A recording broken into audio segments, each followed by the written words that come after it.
ఇక జాతీయ గణాంకాల కార్యాలయం విడుదల చేసిన ముందస్తు అంచనాల నివేదిక ప్రకారం 4 ఏళ్ల కనిష్టానికి వృద్ధి ప్రస్తుత ఆర్థిక సంవత్సరంలో 6.4%కే పరిమితం. కేంద్ర ప్రభుత్వం ముందస్తు అంచనాలు విడుదల చేసింది సార్. ఆర్బీఐ అంచనాల కంటే ఇది తక్కువ. నామినల్ జీడిపి వృద్ధి 9.7%. అంటే ఈ ఆర్థిక సంవత్సరానికి ప్రస్తుత ధరల ఆధారిత నామినల్ జీడిపి వృద్ధి రేటు మాత్రం 9.7%కి చేరుకోనుందని ఒక అంచనా సార్. దాంతోపాటు వచ్చే ఏడాది 6.5% వృద్ధి ఉంటుందంటూ ఇక్రా అంచనా. అలాగే ఈసారి వృద్ధి 6.2% అంటూ హెచ్ఎస్బిసి అంచనా.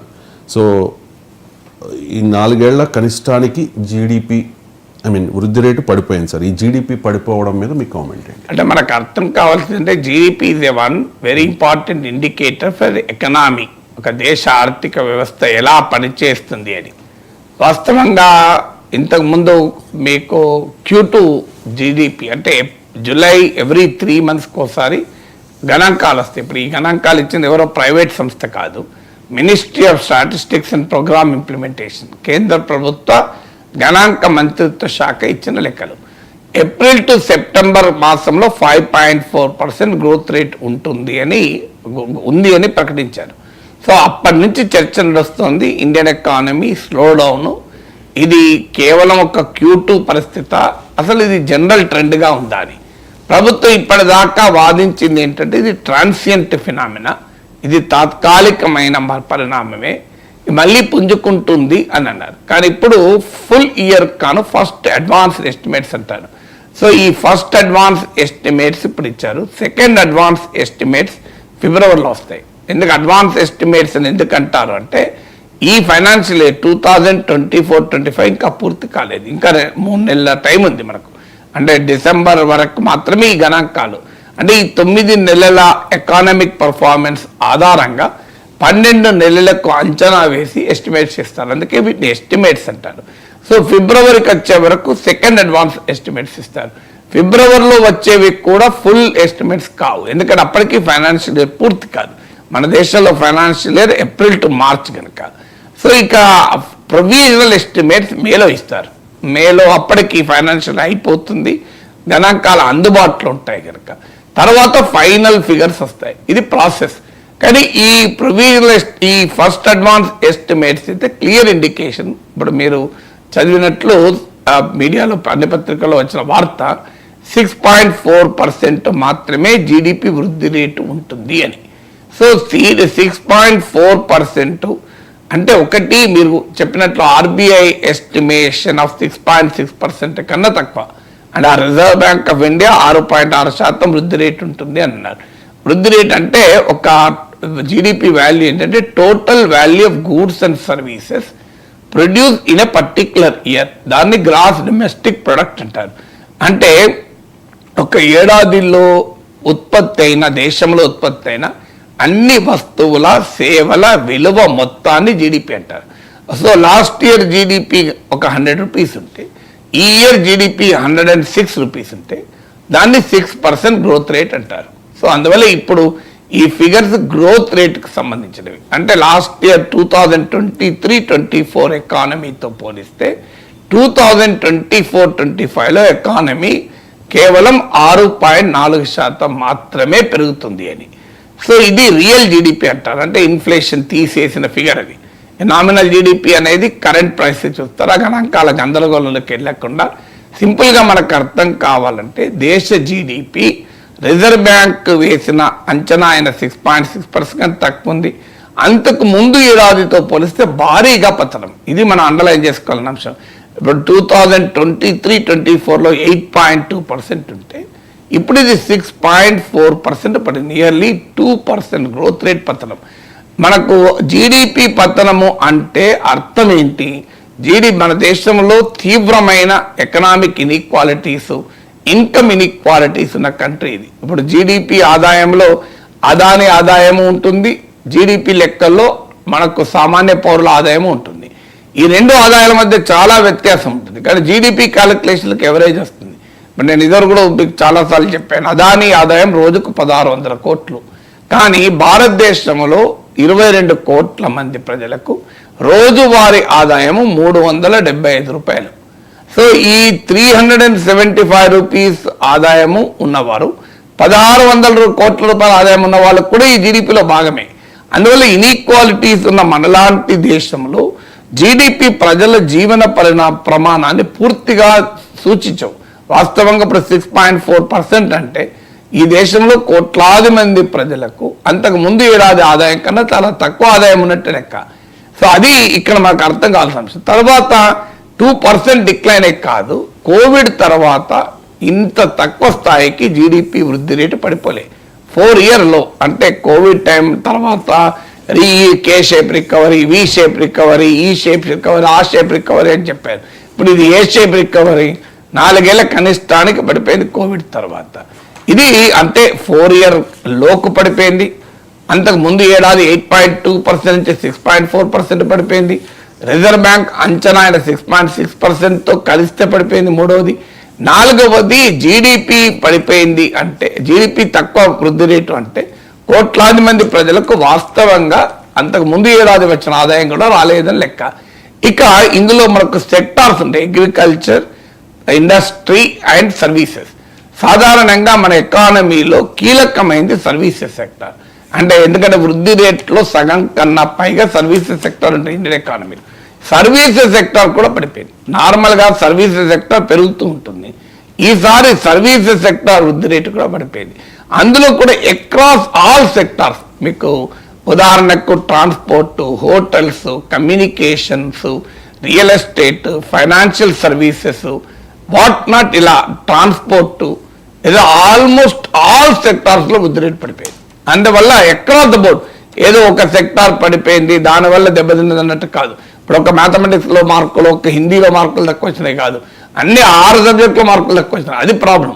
ఇప్పుడు ఏదైనా ఒక సబ్జెక్టులో మార్కులు తక్కువ వచ్చి కూడా మనం ఫెయిల్ కావచ్చు, కానీ ఇప్పుడు అన్ని సబ్జెక్టులో మార్కులు తక్కువ వచ్చాయి. మీకు ట్రాన్స్పోర్ట్, హోటల్స్, కమ్యూనికేషను, మీకు కన్స్ట్రక్షన్ అయితే పెద్ద employment intensive sector, real estate పెద్ద రియాలిటీ సెక్టార్, ఫైనాన్షియల్ సర్వీసెస్, ఇలా ప్రతి సర్వీస్ రంగం కూడా వృద్ధి రేటు పడిపోయింది. ఇప్పుడు నాకు గందరగోళంగా ఉంటుందని ఫిగర్స్ ఇవ్వడం లేదు, కానీ మీరు ఇవాళ మీడియాలో అన్ని పత్రికల్లో వచ్చింది ఫిగర్ చూడండి. సర్వీసెస్ సెక్టార్లో అన్ని రకాల సర్వీసెస్ వృద్ధి రేటు పడిపోయింది.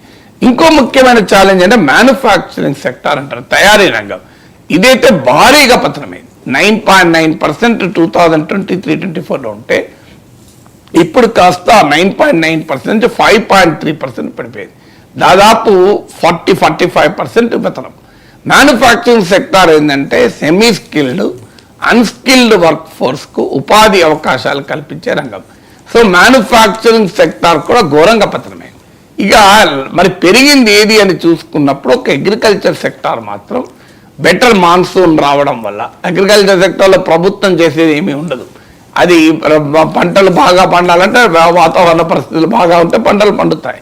ప్రభుత్వం చేసే పని చాలా పరిమితంగా ఉంటుంది. అక్కడ మాత్రం 1.4% నుంచి 3.8% పెరిగింది. ఇక బాగా పెరిగిన రంగం ఏది అని చూస్తే ఆశ్చర్యం వేస్తే మనకు public administration, defence. Public administration పెరగడం అంటే ఏంటి? ప్రభుత్వం జీతభత్యాల మీద ఎక్కువ ఖర్చు పెడుతోంది. ప్రభుత్వము రోజువారీ మెయింటెనెన్స్ పైన పెట్టే ఖర్చు కూడా జీడిపి క్యాలిక్యులేషన్లో ఇంక్లూడ్ అవుతుంది. అది పెరిగింది. అది ఉత్పత్తి కాదు, అది ఎంప్లాయ్మెంట్ క్రియేట్ చేసేది కాదు, అది ఎకానమీని పెంచేది కాదు.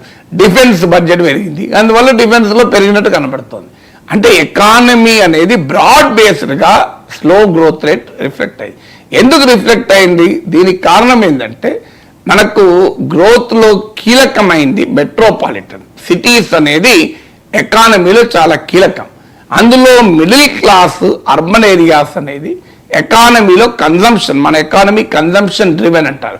లేదా మన జీడిపిలో నియర్లీ 60% ప్రైవేట్ కన్జంప్షన్ ఎక్స్పెండిచర్ నుంచి వస్తుంది. ఎందుకంటే మనకి ఎక్స్పోర్ట్ చాలా తక్కువ రిలేటెడ్. ఇప్పుడు చైనా, మీకు సౌత్ కొరియా, ఇలాంటి హాంకాంగ్, ఇలాంటి కంట్రీస్ ఏమో ఎక్స్పోర్ట్స్ చాలా ఎక్కువ. మన దేశ జీడిపిలో ఎక్స్పోర్ట్స్ పాత్ర చాలా పరిమితం. అందువల్ల it's and domestic consumption driven economy, అంటే దేశీయ వినిమయం. కానీ అన్ఫార్చునేట్లీ వినిమయ సెంటర్స్ అయిన అర్బన్ ఏరియాస్లో, సిటీస్లో నీకు బాగా కన్జంప్షన్ పడిపోయింది. మీకు ఉదాహరణకు FMCG సెక్టార్ అంటారు, ఫాస్ట్ మూవింగ్ కన్జ్యూమర్ గూడ్స్. ఇప్పుడు ఉదాహరణకు హిందుస్థాన్ లీవర్ లాంటి, సోపులు, టూత్ పేస్ట్లు, వీటి కన్జంప్షన్ కూడా పడిపోయింది. ఆటోమొబైల్ కన్జంప్షన్, బడ్జెట్ కార్లు పడిపోయాయి. సో ఓన్లీ లగ్జరీ కన్జంప్షన్ మాత్రమే నిలబడ్డది అర్బన్ ఏరియాస్లో. అంటే పెద్ద పెద్ద విల్లాలు, హై అండ్ అపార్ట్మెంట్స్, లక్షల ఎస్యూవి కార్లు. అంటే అర్థం ఏంటి? బాగా డబ్బున్నవాడు మాత్రమే ఖర్చు చేయగలుగుతున్నారు. మధ్య తరగతి భారీగా ఖర్చును తగ్గించారు. ఎందుకు తగ్గించారు అనే క్వశ్చన్ మళ్ళీ వేసుకుంటే, అంటే జీడిపి పడిపోవటానికి ప్రజలు ఖర్చు చేయలేని పరిస్థితి రావడం వల్ల తగ్గింది. సో ఎందుకు ప్రజలు ఖర్చు చేయలేని పరిస్థితి వచ్చింది? వారి వేతనాలు పెరగడం లేదు. ఇలా కార్పొరేట్ ప్రాఫిట్స్ 15-year హైక్ ఉంది. 15 ఏళ్లలో ఎన్నడూ లేనంత స్థాయిలో కార్పొరేట్ ప్రాఫిట్స్ ఉన్నాయి. గత 4 ఏళ్లలో నిఫ్టీలో లిస్ట్ అయిన 500 కంపెనీల టోటల్ ప్రాఫిట్స్ 400% పెరిగింది. 4 times పెరిగింది. మీ లాస్ట్ 10 yearsలో గౌతమ్ అదానీ ఆస్తుల విలువ 2000% పెరిగింది. కానీ ప్రజల ఆదాయాలు, మిడిల్ క్లాస్ ఇన్కమ్స్ ఏమో 0.8% 5.4% పెరిగింది. హైయెస్ట్ మీకు ఎఫ్ఎంసీజీ సెక్టార్లో 5.4% పెరిగింది. ఇది ఇన్ఫ్లేషన్ కన్నా తక్కువ. ప్రభుత్వ అధికారిక ధరల సూచి 5.7% పెరిగింది. అంటే అర్థం ఏంటి? దేశంలో కోట్లాది మంది మధ్యతరగతి ప్రజలకు వేతనాలు పెరగడం లేదు. ఆ ధరలు పెరిగినంత కూడా జీతాలు పెరగడం లేదు. ఇప్పుడు నేను చెప్పిన ఫిగర్ కూడా ఫిక్కీ క్విస్కాప్ అనే federation of Indian chamber of commerce and industry క్విస్కాప్ వల్ల ఫిగర్స్ ఇది 0.8 to 5.4%. అందువల్ల ప్రజల ఆదాయాలు పెరగడం లేదు. దాంతో ప్రజలు ఖర్చు చేయలేకపోతున్నారు. ప్రజలు ఖర్చు చేయలేకపోవడంతో వస్తువులకు, సేవలకు గిరాకీ తగ్గి మ్యానుఫ్యాక్చర్, సర్వీసెస్ రంగం దెబ్బతింటోంది. దాని ఫలితంగా ఓవరాల్ జీడిపి దెబ్బతింటోంది. అందువల్ల ఇది ఏదో అనుకోకుండా జరిగిన పరిణామం కాదు, స్ట్రక్చరల్ ప్రాబ్లం. మరి ప్రభుత్వం ఏం చేయాలంటే ప్రజలు ఖర్చు పెట్టగలిగేలా వారి ఆదాయాలు పెంచే పని చేయాలి. కానీ రివర్స్గా ప్రభుత్వం చేస్తుంది. ఎవరికి రాయితీలు ఇస్తుంది? మీరు కార్పొరేట్ రంగానికేమో భారీగా రాయితీలు. ఒక్క ఏడాదిలో 2019 సెప్టెంబర్లో 1,86,000 కోట్ల రాయితీ ఇచ్చారు. కానీ మిడిల్ క్లాస్ పైనేమో ఇప్పటికీ ఆదాయ పన్నును, ఇన్కమ్ ట్యాక్స్ తగ్గించండి అని అడుగుతుంటే, అవి 10 ఏళ్ళుగా అడుగుతున్నాం. కార్పొరేట్ ఇన్కమ్ ట్యాక్స్ ఏమో 10% తగ్గించారు ఒక్క ఏడాదిలోనే. కానీ మీకు పర్సనల్ ఇన్కమ్ ట్యాక్స్ ఏమో 50,000 నుంచి 60,000 వస్తాయి. ఇలా 10,000, 20,000 స్టాండర్డ్ ఎక్స్ పెంచుడు టోకెన్గా మాత్రం ఇస్తున్నారు. ఎందుకు? ఇదే మనం వేస్తున్న ప్రశ్న. మిడిల్ క్లాస్కు కాస్తంత ట్యాక్స్ బర్డన్ తగ్గించవచ్చు కదా. ఇవాళ జిఎస్టీ బర్డన్ చూడండి. పాప్కార్న్ లాంటి దానిపైన విడిగా అమ్మితే 5%, సాల్ట్ కలిపితే 12%, షుగర్ కలిపితే 18%. ఒక పాప్కార్న్ తినడం కూడా ఈ దేశంలో లగ్జరీ అవుతుందా? పాప్కార్న్ ఇంత షుగర్ కోటెడ్ పాప్కార్న్ అయితే అది 18% జిఎస్టీ. ఒక ఎగ్జామినేషన్ ఫామ్ పైన 18% జిఎస్టీ. హెల్త్ ఇన్సూరెన్స్ పైన భయంకరమైన జిఎస్టీ. సో అర్థం లేని జిఎస్టీ నిజంగా చెప్పాలంటే. మరి ఈ సామాన్య ప్రజల పైన ఇప్పుడు ఎక్సైజ్ డ్యూటీ అండ్ పెట్రోల్ మీరు చూడండి, ఎంత ఎక్సైజ్ డ్యూటీ పెట్రోల్ మీద పెంచారు. అంటే మిడిల్ క్లాస్ పైన భారీగా పన్నుల భారం వేస్తుంటే మరి వాళ్ళు ఏ రకంగా సేవింగ్స్ ఖర్చు పెట్టగలుగుతారు? సో దాని ప్రభావం వల్ల జీడిపి వృద్ధి రేటు పతనం. ఇప్పటికైనా ప్రభుత్వాలకు అర్థం కావాలి, కార్పొరేట్ రంగాలకు రాయితీలు ఇచ్చి, పన్నుల రాయితీలు ఇస్తే వృద్ధి రేటు పెరుగుతుంది అని. ఎందుకంటే ఎకానమీలో మొదటి నుంచి కూడా 2 రకాల కాన్సెప్ట్స్ ఉంటాయి. ఒకటి సప్లై డ్రివెన్, అంటే బడా కార్పొరేట్ రంగాలకు రాయితీలు ఇస్తే వారు ఆ డబ్బును తీసుకొచ్చి పెట్టుబడి పెడతారు. పెట్టుబడి పెడితే ఉద్యోగాలు వస్తాయి, వస్తువులు, సేవలు ఉత్పత్తి చేస్తానని ఒక థియరీ. ఇది చాలా బోగస్ థియరీ. ఎందుకంటే ప్రజలు కొనేవాళ్ళు ఉంటే ఉత్పత్తి చేస్తారు తప్ప రాయితీలు ఇస్తే ఉత్పత్తి చేయరు. జరిగింది కూడా అదే. 2019 సెప్టెంబర్లో 10% కార్పొరేట్ ఇన్కమ్ ట్యాక్స్ తగ్గిస్తే ఏం జరిగింది? ఇవాళ కార్పొరేట్లు కట్టే ఇన్కమ్ ట్యాక్స్ కన్నా ప్రజలు, సామాన్య వేతన జీవుడు, దేశ జనాభాలో 2% మాత్రమే ప్రజలు కట్టే ఇన్కమ్ ట్యాక్స్ ఎక్కువ. పర్సనల్ ఇన్కమ్ ట్యాక్స్ ప్రపంచంలో ఎక్కడ ఉండదు. కార్పొరేట్ ఇన్కమ్ ట్యాక్స్ కన్నా పర్సనల్ ఇన్కమ్ ట్యాక్స్ ఎక్కువ కడుతున్నారు. రిలయన్స్ ఇండస్ట్రీస్ లిమిటెడ్ కట్టే ట్యాక్స్ కన్నా నీలాంటి వాళ్ళు, మాలాంటి వాళ్ళు ఎక్కువ ట్యాక్స్ కడుతున్నారు. ఒక సాధారణ స్కూల్ టీచరు 20%, 30% ఇన్కమ్ ట్యాక్స్ కడితే రిలయన్స్ ఇండస్ట్రీస్, గౌతమ్ అదానీ ఇంతకన్నా తక్కువ కడుతున్నారు. మీరు చూడండి కార్పొరేట్ కంపెనీలు. మరి ఇది ఎలా యాక్సెప్ట్ చేస్తాం మనం? సో అందువల్ల కార్పొరేట్లకు రాయితీలు ఇస్తే ఎకానమీ పెరుగుతుంది అన్న థియరీ బోగస్ అని క్లియర్గా అర్థమైంది. ఎందుకంటే ప్రొడక్షన్ లింక్డ్ ఇన్సూరెన్స్ స్కీమ్ అని ఉత్పత్తి అందరూ చెప్తున్నారు, ఎంప్లాయ్మెంట్ లింక్డ్ ఇన్సూరెన్స్ స్కీమ్ పెట్టండి. అయ్యా ప్రొడక్షన్ కాదు, ఉపాధి కల్పిస్తే మీరు ఇన్సెంటివ్ ఇవ్వండి అంటే లేదు, ఉత్పత్తి చేస్తే ఇన్సెంటివ్ ఇస్తామంటున్నారు. సో ఏం జరుగుతుంది, మీరు కార్పొరేట్ కన్నా తగ్గిస్తే వాళ్ళు హాయిగా లాభాలు సంపాదించుకుంటున్నారు. కార్పొరేట్ ప్రాఫిట్ 15 ఏళ్ళ హై. అనంత నాగేశ్వరరావు చీఫ్ ఎకనామిక్ అడ్వైజర్ చెప్పింది 15 year హై. నిఫ్టీలో ఉన్న 500 కంపెనీస్ లాభాలు 4 రెట్లు పెరిగాయి. గౌతమ్ అదాని లాభాలు 2000% పెరిగింది.